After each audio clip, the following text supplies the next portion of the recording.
What's up, guys, and welcome back to the channel. I appreciate you guys for joining each and every time you guys do decide to join me, but I got another one for you today. Yes, let me update you guys on a few things before we get started with this video. First thing is, thank you guys. I want to say thank you because I just hit 20,000 subscribers. Big goal for mine that came in 2023. You'll be seeing this video before 2024 hits, but thank you for that. And I got something to give back to you guys for that. And stay tuned. Check my lives out. I'll be doing a first and second place winner on live because I want to give you guys something. So first and second place winner, I'll be picking from my live and I'll announce it on that live who won the gifts that I have for you guys.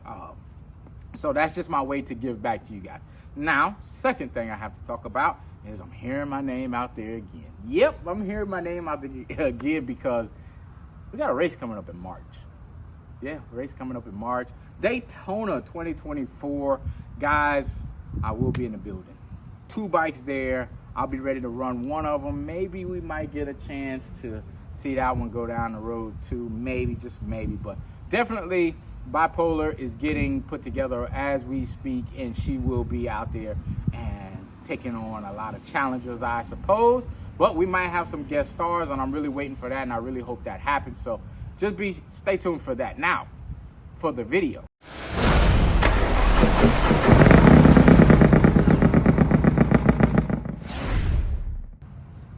I put 1,500 miles on this bike. Yeah, we got a total of 1,500 miles. It took me 3 months to do it. Guys, you know I'm a weekend warrior, so it took me 3 months to do it. Bought the bike like the end of September. Now here we are at the end of December, so we're right on time. Now, when I'm getting into this, I want to tell you something. I've taken this bike through its paces.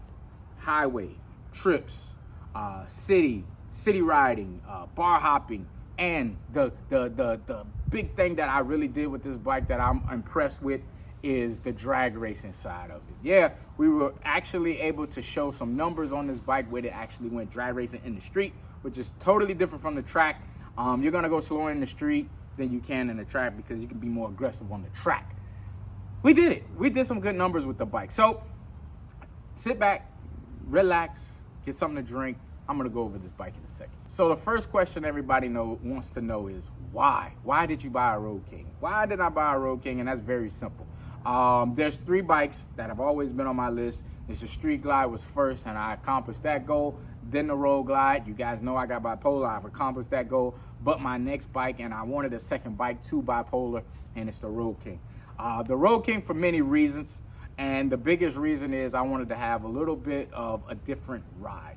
A little bit more fun, a little bit of more riding that I actually do when I'm not out drag racing or trying to take trips and make miles on the bike. And that's inner city riding, man. That's stoplight to stoplight, sitting in traffic, going to the beach and different things like that. And the perfect bike for it would be a Roadking. I would always tell people the most favorite bike that everybody says is their second bike, if you're a Harley guy, will always be the Roadking.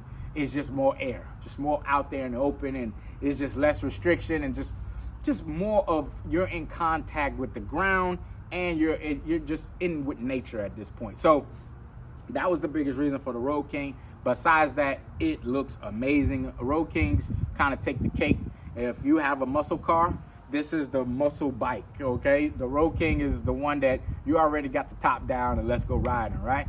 So that was my big thing for going out and purchasing the Roadking. Now, I had ridden a Roadking prior to this, but you never really get the ride out of it by just riding somebody's bike around the block or hitting the gas on it. You never get the full experience. So even after owning it for a couple of weeks, I still didn't get the full experience. It's after you do all those things. You take highway trips, you take some U-turns with those bikes. You do all those different things to kind of like see the difference between a fairing bike and a non-fairing bike. That's when it kind of comes into play, and that's what happened for me. So I felt like after 3 months and all those things that I accomplished with this bike, now I'm here to give a real review. Now, first things first, confidence. The confidence is way up with a Roadking over a fairing bike.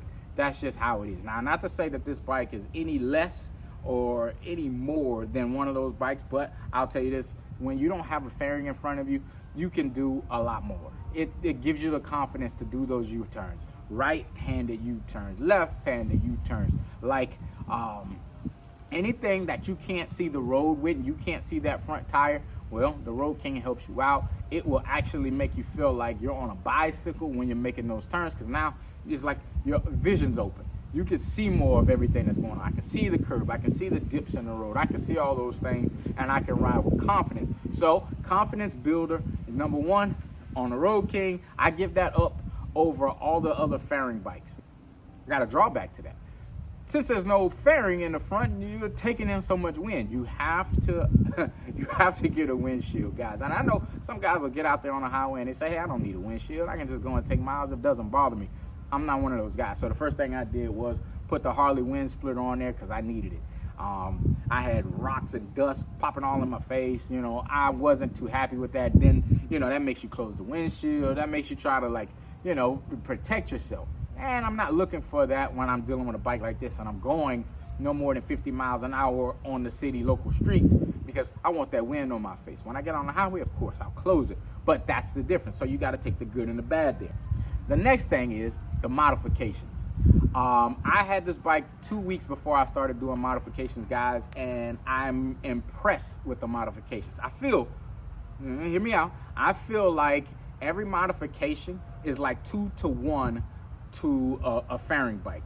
This bike feels so much faster as a stage 2 than any other stage 2 fairing bike.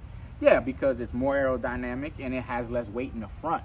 So it's gonna give you that quickness more than you need to just give it so much power to see the bike actually perform. And I think modification for modification, and I don't care if it's suspension, wheels, the handlebars, all those things make this bike excel just a little bit more than your average fairing bike. And I'm happy about that. And that's one of the things that I didn't know before I bought the bike, but after buying a bike and doing some modifications, it really helps out. Guys, you know I did a stage 2 in the bike, right?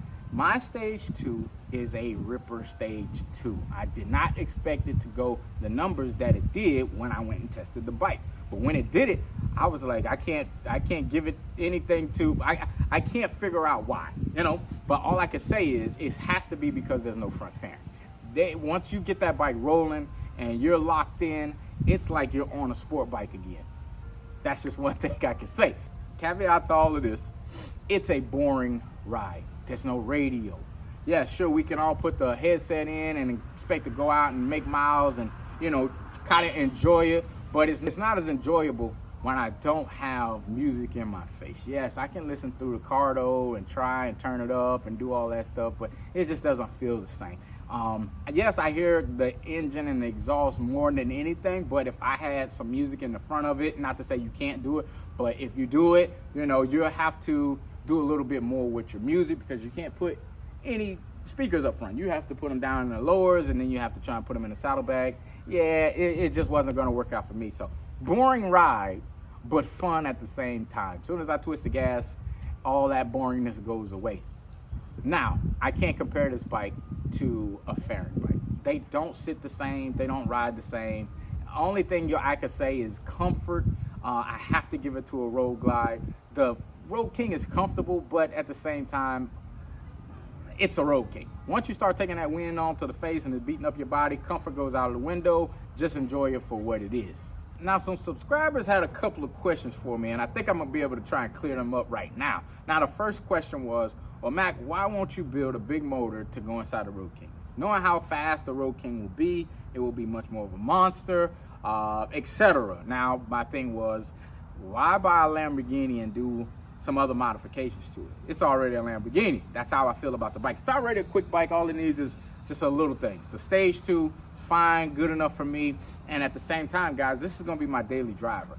I'll be riding this bike around town. I'll be riding this bike all over Daytona. It'll just be what it's for. It's pump gas and E85 just in case I want to really sit in traffic or something like that. But that's what this bike is built for. It's not built for me really trying to go out and make a name for myself with that bike or make a name for the bike, better yet. So that's how this bike is gonna sit.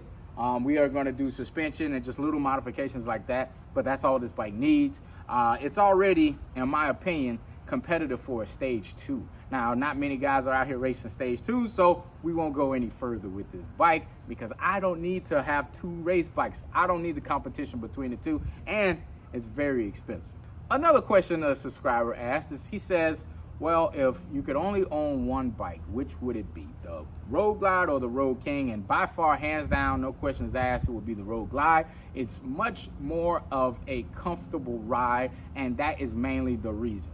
The front fairing and the radio. I need those things to go out and take trips and really have fun and enjoy a bike. But in city, around town, quick rides out here and there. This bike actually did do a 6-hour ride, and I was still happy with it. But at the same time, like I told you, the comfort and the wind blowing in your face for that long, yeah, you kind of get a little tired and a little bored. Guys, this is the ultimate second bike. If you're gonna own a second Harley next to a fairing bike, it needs to be a Road Glide. Just my humble opinion. I love the bike. I'll continue to keep riding the bike and add it to the channel and keep pushing content with this bike. But Bipolar, my Road Glide, is coming back and coming soon, and she'll be taking back over the show. Guys, I appreciate you for watching, joining, subscribing. Until the next time, guys, peace.